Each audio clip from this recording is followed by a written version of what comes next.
Bismillahirrahmanirrahim. Assalamualaikum warahmatullahi wabarakatuh.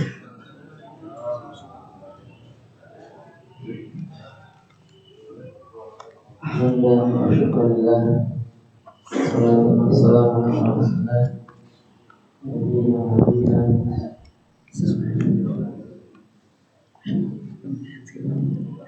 Nabiyina Muhammadin wa syafi'ina wa qurrati a'yunina sayyidina wa maulana Muhammad bin Abdullah sallallahu alaihi wasallam wa ala alihi wa ashabihi wa mawalah amma ba'd. Allahumma anfa'na bima 'allamtana wa 'allimna ma yanfa'una wa zidna 'ilman fi ilmi ya rabbal alamin. Baik teman-teman sekalian, jamaah masjid, itu salam yang berjagaan dengan serta Allah Subhanahu wa taala. Kita lanjut lagi materi Rojak sama Khauf kita. Sekarang kita masuk pada bagian kedua, Asy-Syaitani minal kitab.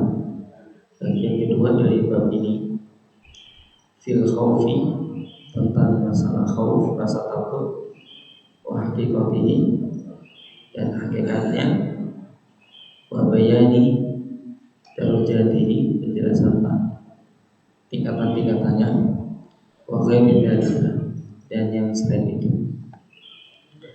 Yang alam ketahuilah, apa-apa sang penulis sudah membahas tentang iklam yang ketahuilah ini penting banget. Annal khaufa, sungguhnya rasa takut itu ibaratun, sebuah ungkapan, an ta'allumil qalbi, yaitu tentang rasa sakitnya hati, tertekan itu, wahtiraqi, dan terbaganya hati, bisa bagi tawakku'in makruhin, karena sebab akan terjadinya sesuatu yang tidak diharapkan.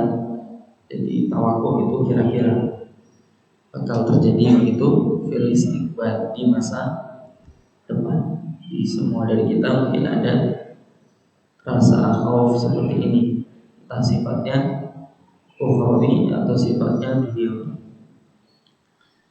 Secara umum misalnya ketika pas Covid kemarin, pasti ada rasa tawakku. Tawakku itu istilahnya mengira-ngira gitu ya, dengan bukti yang nyata di sekitar itu udah mulai banyak yang kena Covid, tapi ada yang tidak takut sama sekali. Misalnya udah benar-benar tawakal sama Allah atau hal semisalnya. Misal dzalika, contohnya adalah manjana ala malikin jinayatan. Misalnya ada orang yang berbuat salah kepada seorang malik dengan sebuah kesalahan, tsumma waqa'a fi yadihi, kemudian dia tertangkap. Pola pikir kita itu harus kebayang hidup zaman dulu ya, bahwa raja itu selama hukumannya itu ya cuma satu, bunuh gitu. Coba tak kasih tebak-tebakan nih Pak, nanti jenengan pilih. Dulu kisah nyata disebutkan dalam Silsilatul Ta'lim ya. Ada 3 orang itu melakukan kesalahan kepada seorang raja, laki-laki, dan mereka sudah divonis, dihukumi, dijatuhi hukuman mati. Ketika eksekusi itu mau dilakukan, hukuman mati kan modelnya penggal gitu ya. Kalau di Cina itu penggalnya malah pakai pisau, itu kan pisau gede, kepalanya ditaruh, susunya jatuh, dan pasti putus itu. Tapi kalau di negara-negara Timur Tengah, India, ketika dipotong itu belum tentu putus. Nah, singkat cerita, ketika eksekusi itu mau dilakukan, ada seorang mama yang terkokoh-kokoh lari di tempat eksekusi itu yang ada rajanya itu, memohon pengampunan. Dia ngomong, wahai paduka raja, aku mohon kebaikanmu. Yang akan kamu eksekusi ini adalah satu, suamiku, kedua adalah putraku, ketiga adalah adik laki-lakiku. Kalau kamu bunuh semua, di rumahku nggak bakal ada orang laki-laki yang buat sendirian. Dan rajanya pun akhirnya tiba. Ya sudah, kamu tak kasih kesempatan untuk memilih satu dari tiga anggota keluarga itu. Nanti nggak bakal takut. Jadi pilih satu. Tambah lagi nih, suaminya, anak laki-lakinya, terus kemudian saudara laki-laki. Mari kita bayangkan bahwa kira-kira perempuan itu pilih siapa untuk dipertahankan. Siapa mau menjawab? Terus alasannya apa? Ya, Pak Prianto, tidak boleh, ya mati semua Pak. Iya, Masya Allah. Pilih siapa Pak? Suaminya. Siap. Alasannya apa Pak dulu Pak? Nanti banyak lagi, Masya Allah. Masuk akal, nanti banyak lagi. Tuh. Ada yang mau disapa lagi, San? Anaknya, kenapa anaknya San? Iya, anak itu lanjut. Ya, Masya Allah. Ada yang mau disapa lagi? Nanti tak kasih tahu jawaban perempuan tadi. Iya. Bapak mau jawab? Iya. Anaknya juga. Alasannya sama dengan. Oh, Masya Allah, siap. Bagus penjelasannya. Ada lagi Bapak? Terakhir. Siap? Mas Akbar, oke? Ada lagi. Kenapa Mas Akbar?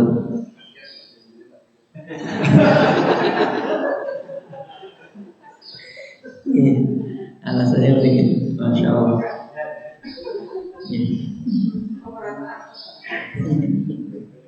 Iya. Jawaban Mas Akbar tepat, tapi alasannya tidak begitu. Kata si Mama tadi itu, aku milih adikku saja yang jangan dibunuh. Katanya tadi, kenapa bukan suamimu? Karena maksudnya perempuan itu kan akan sangat lengket sama suaminya, ataupun bukan anakmu, itu kan belahan jiwamu sebagai batasan jarwo. Lalu alasannya perempuan tadi itu cukup unik. Kata dia, kalau aku pilih suamiku, sangat mungkin suatu hari dia akan menceraikan. Kalau aku pilih anakku, aku nanti masih akan punya anak lagi. Tapi kalau adikku yang kamu bunuh, maka tidak akan ada lagi. Masya Allah. Kemudian rajanya kaget dengan jawaban seperti itu, dan pilihannya benar di luar dugaan. Dan kerajaan dulu kan biasa bunuh keluarganya begitu kan. Terus kemudian tiga-tiganya dibebaskan karena dia memilih dengan tepat menurut sang raja. Dia kan terus kemudian nangis karena memang paham Pak, dalam dunia kerajaan itu kan ada saudara-saudaranya kan dibunuh untuk menghilangkan persaingan di kerajaan. Biasanya begitu, enggak selalu, tapi enggak selalu. Sering, bukan biasanya, sering. Lanjut, fahuwa yakhafu al-qatla. Maka orang ini takut untuk dibunuh karena memang raja budayanya begitu Pak. Wa yujawizu al-afwa.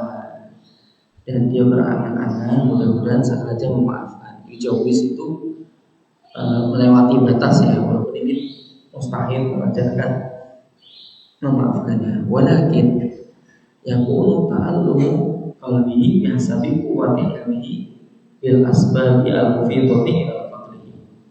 Jadi rasa sakit hatinya itu kuat atau tidaknya tergantung keilmuannya tentang sebab-sebab bahwa dia itu akan dibunuh atau tidak. Itu tergantung kesalahannya begitu. Wa tafahushi jinayati, dan tergantung dari buruknya atau dahsyatnya perbuatan salahnya. Jadi dia salah di bidang apa? Semakin kuat kesalahannya, kemungkinan besar dibunuhnya akan semakin tinggi. Wa ta'thirha 'indal malik, dan bagaimana hal itu sangat mempengaruhi sang raja. Beda-beda teman-teman sekalian. Contoh sedikit aja nih. Dulu itu di hadapan Harun al-Rasyid rahimahullah ta'ala, seorang khalifah top yang paling top mungkin di dinasti Abbasiyah. Itu ada seorang ulama sedang bercerita tentang dialog antara Nabi Musa dan Nabi Adam. Nabi Musa dan Nabi Adam. Kemudian ada salah satu menteri itu ngomong di depan sang khalifah itu, sang raja. Dia cuma nanya begini, kira-kira mereka berdua itu ketemunya di mana? Mereka berdua ketemunya di mana? Nah, itu menurut Harun al-Rasyid itu sebuah penghinaan. Seorang tidak percaya dengan hadis langsung emosi, mukanya merah. Fanit tuh, itu ya, junub fanit tuh. Fanit itu maksudnya gelarin tikar.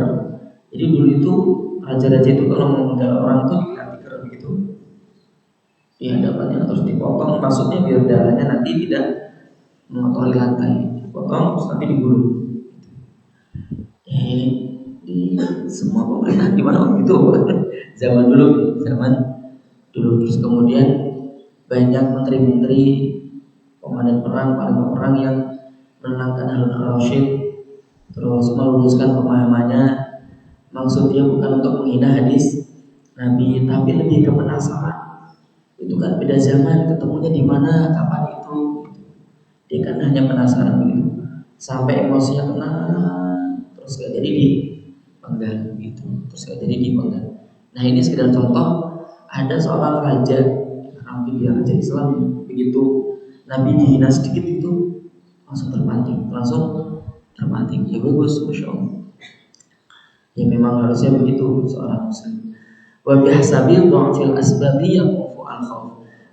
Ketika sebab-sebab itu melemah, maka rasa takut itu pun melemah. Dia nggak kenal raja itu, maka rasa takut melemah, padahal hukumannya mati. Waqad yakunu al-khawfu la an sababi jinayatin. Bisa jadi rasa takut itu bukan karena jenis dosanya, jenis kesalahannya, bal an sifatil makhufi wa adamati majalanihi, tapi tentang sifat orang yang ditakuti dan keagungannya dan keluhurannya. Maaf, ini bukan maksud mirip-miripan ya, tapi Genghis Khan seperti yang kita tahu ya, pendiri kerajaan Mongol itu, Tartar itu ya, tentara Tartar itu konon hukuman itu cuma satu, penggal, nggak ada hukuman yang lain. Kesalahan apapun pasti hukumannya bunuh. Serem gitu, kesalahan apapun gua ngeri, kalau udah ketangkep udah pasti hilang, nyawanya hilang. Itu kata aliman Allah subhanahu wa ta'ala alam min al-ibadi. Dia paham sifat Allah, bahwa Allah itu ketika pengen membinasakan alam semesta, maka Allah tidak akan peduli mau hancur-hancur gitu, bisa hancur-hancur kabeh gitu kan, nggak peduli. Walam yamna'hu mani, dan nggak ada yang bisa mencegah.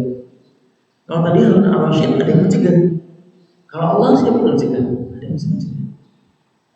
Fa biasa bi ma'rifatil insani bi uyubi nafsihi wa bi jalalillahi ta'ala wa istiqlalihi wa annahu la yus'alu amma yaf'al yaqulu khawfu. Maka dari ilmunya si makhluk ini, manusia ini, tentang dosa-dosanya dan keagungan Allah, serta Allah itu gak butuh terhadap siapapun, apalagi dia begitu, dan Allah itu gak bakal dipertanyakan apa yang Allah lakukan, maka rasa takutnya menjadi nyata, menjadi besar. Masya Allah. Lanjut. Wa akhwafun nasi wa a'rafuhum bi nafsihi wa bi rabbih. Orang yang paling takut terhadap Allah, paling takut adalah yang paling kenal siapa dirinya dan paling paham siapa Allah Subhanahu wa ta'ala. Jadi kita itu Ya seperti yang kita tahu, wa ma khalaqtul jinna wal insa illa liya'budun. Jadi kita itu cuma budak kok. Kita pahami tentang hakikat diri kita cuma budak. Budak itu cuma disuruh-suruh. Ikutin aja kata Allah Subhanahu wa taala. Kalau nggak ikutin ya siapa bisa-bisa. Tapi kita itu bukan budaknya fulan. Kita itu budaknya sang pencipta jagat raya. Kalau kita baik, Allah akan sangat baik kepada kita. Tapi kalau kita nggak mau menghamba sama Allah, pasti kita hambanya setan. Hanya begitu apa? Nggak ada pilihannya yang lain. Kalau kita nggak menghamba sama Allah, pasti hambanya setan. Walidzalika qala Nabi sallallahu alaihi wasallam, oleh karena itu Rasulullah pernah bersabda, "Ana a'rafukum billah." Aku adalah orang yang paling mengenal Allah di antara kalian. Wa asyaddukum lahu khasyatan.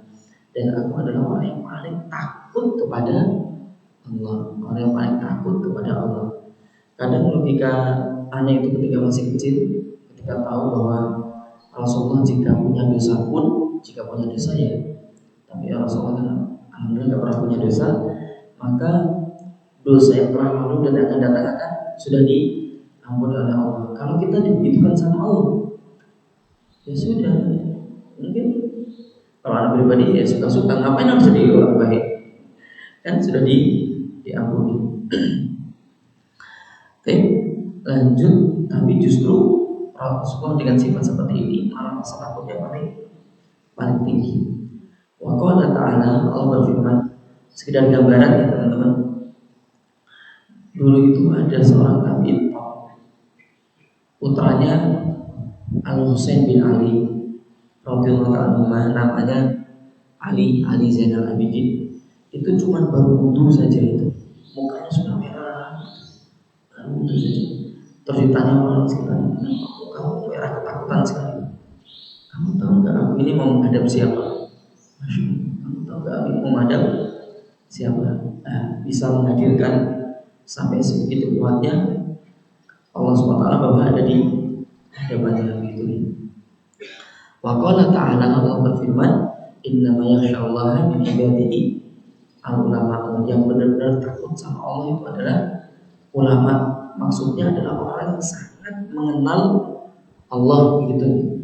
Dan keilmuan ini kan ya tentu bisa didapat dengan dua. Kita mengenal Allah itu di ayat Qur'aniyah wa ayat kauniyah, dengan ayat-ayat Al-Quran dan ayat-ayat ciptaan Allah. Dengan itu kita akan mengenal Allah. Dan tolong itu jangan dipisahkan ya, karena semua ilmu itu adalah ilmu Allah. Media kita untuk semakin mengenal Allah, entah ilmu tanam-tanaman, ilmu apapun, ilmu IPA, fisika, itu di antara media kita makin mengenal Allah. Tapi karena dulu ulama memang tidak memisah-misahkan. Lanjut satu hal ini sampai sini. Wa idza kamulat al-ma'rifatu asarat al-khawfa. Jika wawasan dia tentang Allah itu sempurna dan tentang dirinya itu sempurna, maka akan berdampak pada rasa takut dia terhadap Allah. Fa fadha azaluhu 'ala qalbi. Maka dampaknya itu akan terlihat banjir itu banyak atas hatinya. Tsumma dhahara 'ala jawarih. Kemudian akan nampak dalam anggota badannya. Orang yang jalan petantang-tenteng itu kan rasa khaufnya nggak tahu kemana. Anak muda kecil rasa takutnya nggak tahu kemana.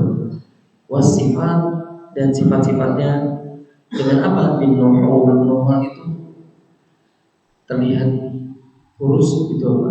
Tapi saya nggak bisa menerjemahkan maksudnya apa nih. Walisfiron, mukanya jadi layu begitu, menguning. Wal buka, terlihat nangis. Wal wasyi juga kurang lebih artinya sama. Jadi orang-orang yang sering nangis itu kelihatan matanya. Terus nanti akan membentuk di sini tuh menghitam gitu. Saya pernah lihat seorang kiai sepuh zaman dulu gitu. Apa ya? Setelah kesini sedikit paham. Coba aku perhatikan istri atau kalau habis nangis sama itu, karena kan kelihatan aja mencoklat.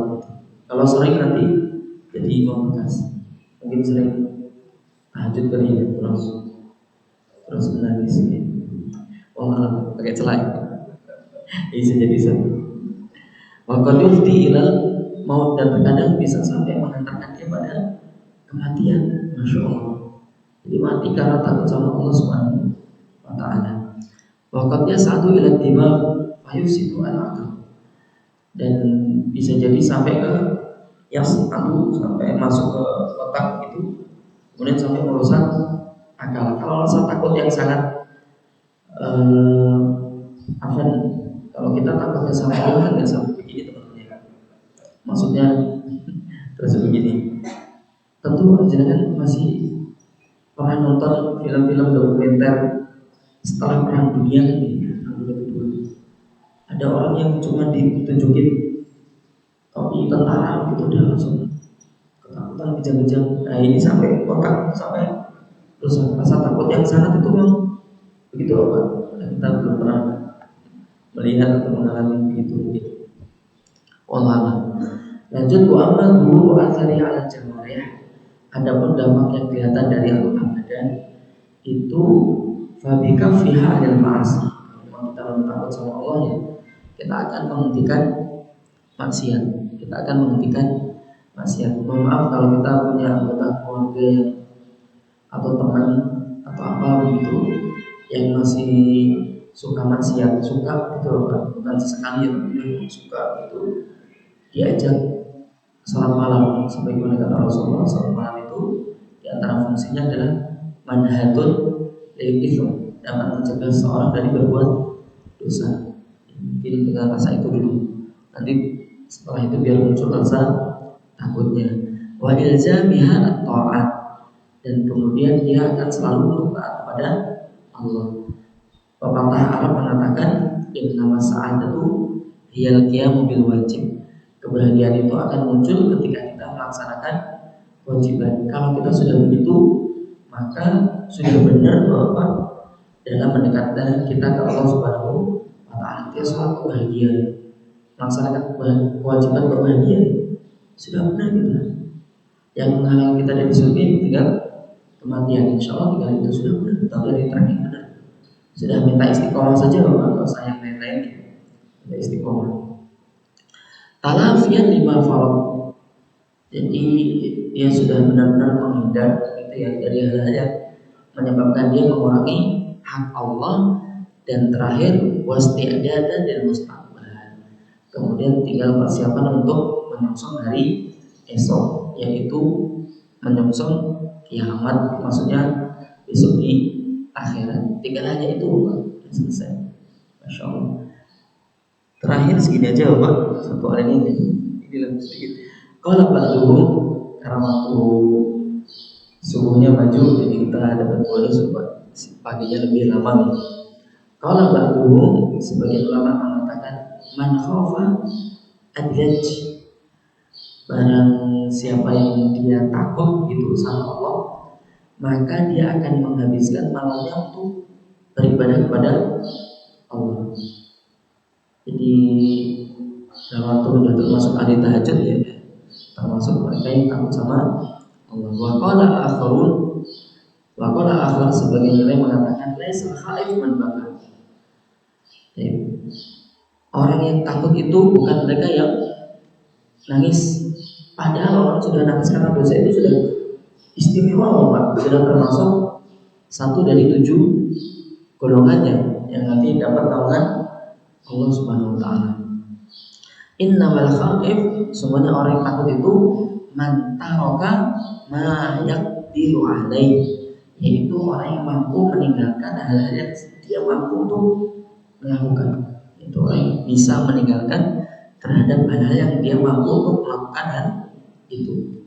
Masya Allah.